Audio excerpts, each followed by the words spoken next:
Magandang araw sa inyong lahat mga kabarya. Ating pag-uusapan ang presyo ng 5 peso coins at kung sino ang bibili ng bariyang ito.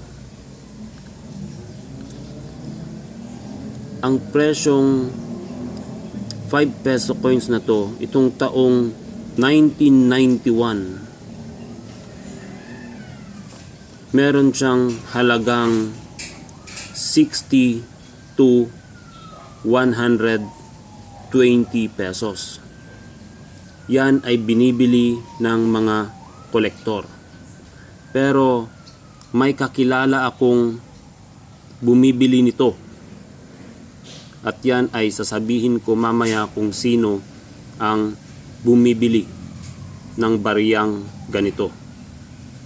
Sa ngayon mga kabarya, iniipon ko ang mga ganitong klase ng lumang pera. Meron na akong naipong 20 piraso. Dahil kung mas marami kang naipong barya na ganito, mas malaki ang kikitain mo. Kagaya nito, 20 pesos piraso lahat yan. Multiplied by 100. Magkano na yon? E di, nasa halagang 2,000. Kung mas marami kang ipon, mas malaki ang mapapasayo. Meron din ako dito na isang coins, 5 pesos pa rin siya. Yan. Ito ay Republika ng Pilipinas, Bagong Bayani, taong 2014. Ito ay nagkakahalaga ng 30 to 60 pesos. Meron akong naipong 8 na piraso. Meron pa ring isa akong naipon na barya. Yan. Leyte Golf Landing. Ito ay nagkakahalaga ng 50 to 70 pesos. At mayroon akong ipong 8 na piraso din.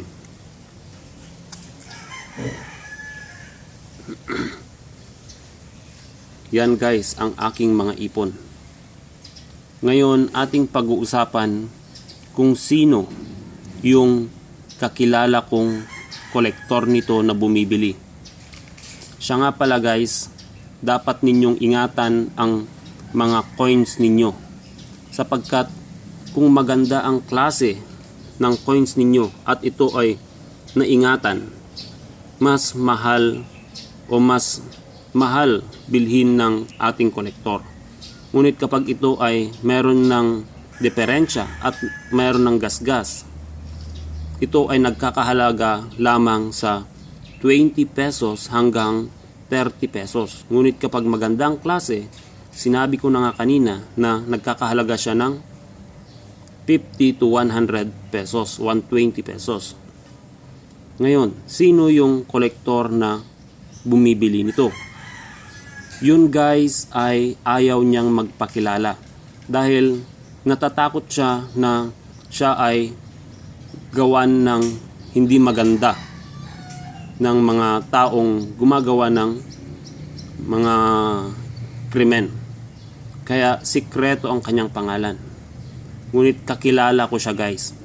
Kung gusto nyo na magbenta sa kanya, mag-comment lang kayo sa akin. I-comment ninyo ang pangalan ninyo at ilang piraso ang barya na meron.